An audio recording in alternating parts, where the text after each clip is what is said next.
सामने रखी हुई सामग्री को देख के आप लोगों ने अनुमान लगा ही लिया होगा कि आज मैं आप लोगों से किसकी रेसिपी शेयर कर रही हूँ। आज सवेरे क्या हुआ, मैंने सोचा कि इन लोगों को हल्का फुल्का नाश्ता करा देती हूँ और दोपहर में कुछ बना लूँगी। बस यही सोच के मैंने इन लोगों को हल्का फुल्का नाश्ता कराया और कहा दोपहर में मैं तुम लोगों के लिए कुछ और बना दूँगी। अब जब सारा काम मैंने निपटा लिया तो उसके बाद मेरा बिल्कुल मन नहीं कर रहा था कि मैं कोई काम करूं और किचन में जाऊं। पर अब मैंने बोल दिया था तो मुझे करना ही पड़ेगा। ये सोचते हुए मैं किचन में गई। अब मैं चाह रही थी कि मैं ऐसा काम करूं कि मुझे गैस न जलानी पड़े। मैं गैस जला के बनाने के कुछ मूड में नहीं थी। मैंने ड्रॉअर में देखा कि लैया रखी थी। लैया का क्रिस्पीपना थोड़ा सा कम हो गया था। मैंने इसको कढ़ाई में डाल के गरम कर लिया। ये क्रिस्पी हो गई। बस फिर क्या था, मैंने तुरंत सोचा कि अब मुझे भेलपूरी बना लेनी चाहिए। उसमें आग पानी का कोई काम ना होगा।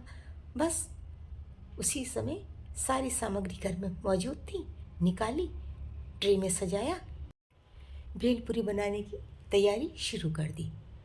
सबसे पहले मैंने फ्रिज में से अनारदाना निकाला। मैंने एक बड़ा कटोरा भर के अनारदाना निकाल के रखा था कि अनार छील देती हूँ, ये लोग बीच बीच में निकाल के खा लेंगे। पर ना जी ना, इन लोगों ने तो खाना ही नहीं था। कहते ज़रूर हैं पर करते कुछ नहीं हैं ये लोग। अनारदाने को छन्नी में डाल के उसको मैंने धो लिया कि उसकी ठंडक उतर जाए। 2 प्याज छील के रख लिए। सेब भी खाने में ये लोग बहुत ड्रामा करते हैं, तो मैंने एक सेब भी काट के उसमें रख लिया। मैंने कहा भेलपूरी में जो कुछ भी मिलाऊंगी सब बहुत आराम से खुशी से खा लेंगी। चलिए भेलपूरी बनाना शुरू करती हैं। ये आलू भुजी थी और ये है चने की दाल मोठ। इसमें सेव मिली है, काजू वगैरह मिला हुआ है। मैंने सोचा इसको भी मिला देती हूँ। और सामने भुना हुआ चना है, कटा हुआ सेब है, 2 प्याज रखी हैं, इसको अभी हम बारीक चॉप कर लेंगे। हरा धनिया, हरी मिर्च 2 हैं। तो चलिए शुरू करते हैं स्वादिष्ट भेलपूरी बनाना। सामने आप सरसों का तेल देख रहे हैं, वो भी हम इसमें डालेंगे। वैसे भेलपूरी में आप जो कुछ भी डाल दीजिए, चटपटा बनाइए, स्वादिष्ट लगेगा। अब मैंने प्याज नहीं काटी है, इसलिए अब हम लोग प्याज को चॉप कर लेते हैं। इसको मैं चॉपर में चॉप कर रही हूँ। हाथ से उतनी बारीक प्याज मुझसे तो नहीं कटती। जब भी ऐसी बारीक प्याज काटनी भी होती है तो मैं चॉपर से काटती हूँ।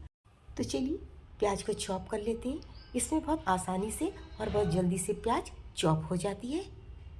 चॉपर में प्याज तो चॉप हो जाती है, पर अगर आप एक साथ दोनों प्याज को चॉप करना चाहेंगे तो नहीं होगी।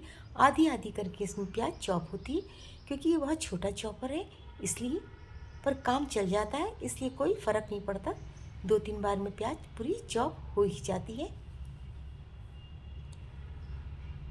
इसको भी हमने चॉप कर लिया है। ये 2 हरी मिर्च हैं, इनको भी हम बारीक बारीक काट लेंगे। ये 2 हरी मिर्च ज़रूर हैं, पर ये 2 बहुत तेज़ हरी मिर्च हैं, इस वजह से मैं इसमें सिर्फ 2 ही काट रही हूँ। क्योंकि ज़्यादा मिर्च काटूंगी तो ज़रूरत से ज़्यादा चटपटा हो गया तो उसमें भी मुश्किल कि आपने इतनी मिर्चा डाल दी। ये किसी की समझ में नहीं आता कि सारे घर का काम करना पड़ता है। सिर्फ एक बर्तन धोने वाली आती है, बाकी सारे घर के काम मैं स्वयं अपने हाथ से ही करती हूँ। पर मुझे अपने घर के सारे काम करने में बहुत ही आनंद आता है।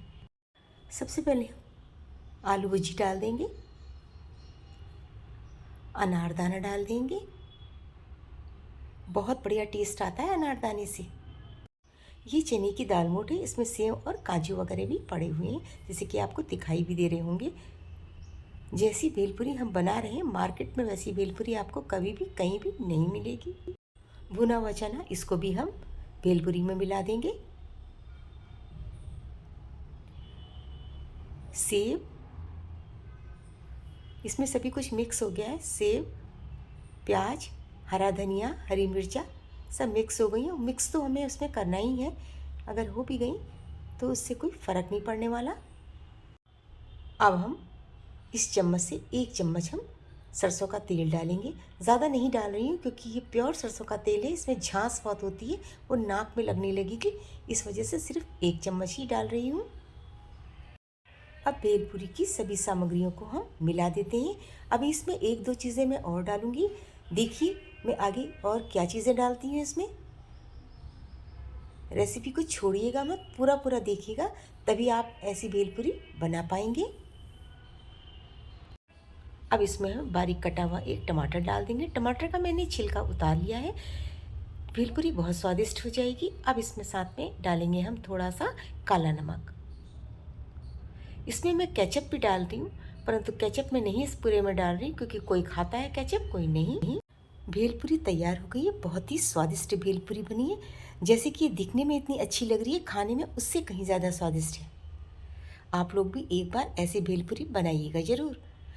अगर आप लोगों ने ऐसी भेलपुरी बनाई है तो कमेंट्स बॉक्स में कमेंट करके मुझे ज़रूर बताइएगा कि आप लोगों ने ऐसी भेलपुरी बनाई है कि नहीं। और अगर बनाई है तो एक बार फिर बनाएं, और नहीं बनाई है तो मेरी रेसिपी को पूरा देखें और एक बार बना लें। भेलपुरी तैयार हो गई है। सबसे पहले मैं अपने हस्बैंड को दूंगी। वो टमाटो केचप से खाते हैं। अभी वो इसमें अच्छा खासा केचप गिरा देंगे और तब वो खाएंगे, उनको तभी इसमें स्वाद आता है।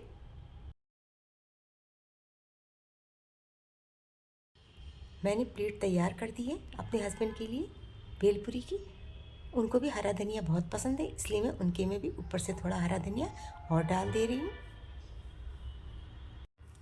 सबको मैंने दे दिया है और अपने लिए भी मैं एक प्लेट में थोड़ा निकाल के ले आई हूँ। अनारदाने का स्वाद जब मुंह पे खट्टा मीठा आ रहा है तो भेलपुरी का स्वाद दुगना हो रहा है, और हरे धनिए की तो क्या कहने।